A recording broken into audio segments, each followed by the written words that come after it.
O le fono le fai Australia, le State of Pacific Conference lo ono. Ma awaya tu iai tu stala mai Samoa le vala aulia mfatu pel malo Australia. E to onu le ufasal lau maltatu tunu ula tu ngalu le fata sinei ma le PACMAS po le Pacific Media Assistance Scheme ai o le vaenga le CHOAS Associate tu stala Samoa. O le aungana ia ngalu le fata si tangata le Pasifika mana por kalame whaanga solo por kalame whai. Ma awaya tu iai le nei fono. E ta ilua tau sanga matupu o tangata to mai whapitoa o ta iwa tunu le au whai pisinisi sui so sa iete mai tunu o Pasifika ma sui tangata lau tele. O la tau nei wa sila fialu i tau o whenga iai mal tātou i tulangi o mai whata si e whasoa malato wa o mai isi e tunu. Ma awaya tu fo iai le sa avea mpali mi e talwai o Samoa. Le fionga fia me na o mimta afa ma sao noa i le tulanga whataitai ai o le whaana naunga ia whaia me silisili e atina e il Pasifika ai o lona ia fo ito mai pulenga wha maloma me whai. O le whonol nei wa o se awa noa mo tu stala le tunu ue la tau te mole mawina ai ta wala manga o mata upo le whono e maise o tai ma le so tanga e ala i awala e so solo ai whaatala noanga.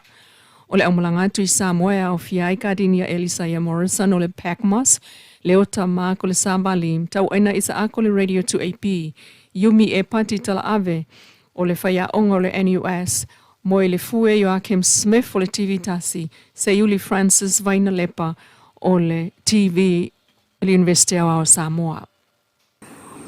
O le sasunga le whawali i Va'au Fiao Eldora Mamaia o le mtangalunga o leo lo tau la mua nei le whaio o unga mo le vaenga o leo lo ngā lului le tu le CID le Criminal Investigation Division ma Sex Offenders Registration Team.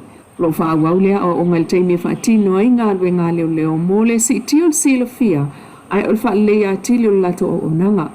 O le isi le tu e whaawa wai le to leni o le whai ngā lue ngai le whainga o suenga i lunga o taimi o lo tiu te ai o se isi fu i whai ngai a toa ai o onanga whaatino. Whape o na whai ai tai awa talo maile sa fito le masina leo a aprila.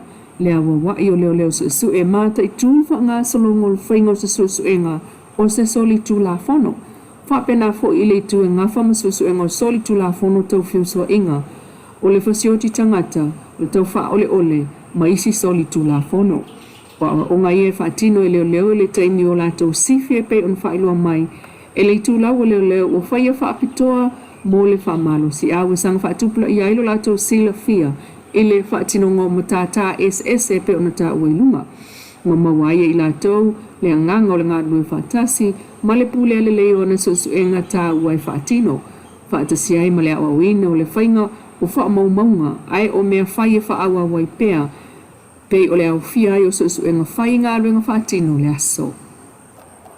Inisio tala le usa lia i nei sa tasi na te pūlea pe a veam ofisa sili o le whalabo ptongo whaptonga tupe a tangata whai ngā ruenga le nupi wha, National Provident Fund. Le tutongi o lo adu la vai le laino tangata whai ngā ruenga wha ofisa sili mo le konakalai te tolu tau sanga i te puni le avanoa i le aso tolu se fulo le masina nei.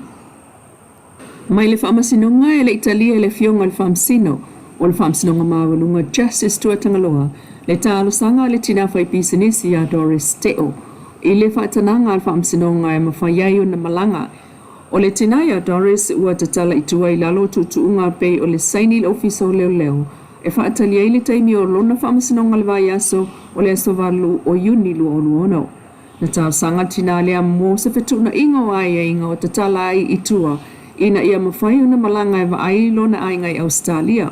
E ui oi tūna ia whaai loa e whaamaoni ai le toe fo i mai i Samoa e pe o le so o tanga i pisinisi, me tortino, whaamtalanga maltusi atu lana whaife au, ai sa le talia la wala na talo sanga.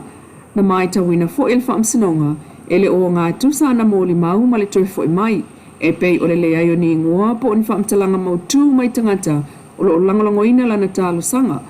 Le mta upu i tua ingol tina na fua mai susu e ngā leo i le asa sfulua se te manu o lua wha. Na mawane ai oia i loto pā. Ma mōlia e leo le umia o fua la au wha sa. O le aisa e tesi mal wha valu kalama. Ma le umia o utensil se so tanga. Le whai o se soli tu la fono. Peitai, na tue te tala i tua i le asa se so ai se fululuo se tema. I le tutuunga e vala au le asa losu tolo se tema. Male whaalua o na saini lo fiso leo i a pia i le vai aso. Ma vane I tonu ona pepa malanga uma. O lana tālasanga e toeftu na ia inga o le te tala yo ia itua e va aiana tamaiti Australia. Ma le fulafulanga e toefo I mai I Samoa ia me lua tonu lua oluono. Pei tai o te ena e leo leo le tālasanga al tina. O nei citizeni Australia ma New Zealand. E leo tālasanga ona o se tūlanga tau siaki whaafo mai. Vanga nā lea lue va aiana tamaiti. Na tanga I fo I leo I le taimi o le tālasanga whaatusa I le lata mai o le taimi o lona whaamsinonga ai onga molianga. Ma te enai, le whiunga justice tua tangaloa le tālasanga e malanga ai. Whaawawa ia inga o te tala I tua. Masa awini e toi tula I le vai aso le so valu iuni. I talongo le stona I nei, le aso atai au le whaawawai ia la kapi se fulu lima a le uni ono a maa le autoru vai aso whaangasolo wo o ile talita ma le ipu a le under 20. E fitu au o le uni ono a maa leo lo whaangasolo nei, mai a fiu anga lu tua nuu solo sa lu fata lufi fale apuna fale fa malalo maunga. O le vai asolo na lua le nei talu ona whaangasolo le sfulima ina ua mai aane ai ta amilusanga al taito ofitu sa amata mea. Masiampini ai ia le awa sa lua fata vaenga mātua ai o lalo maunga leo lo sampini I le vaenga laiti. Peitai o le sfulima le uni leo lo whaangasolo nei e peo na ia le ta longa I le aso atai au. Ma isi fo I vaenga tā ua o le awhatau nuu ai ma folai I le umane o le tā longa o le stotna I tai au.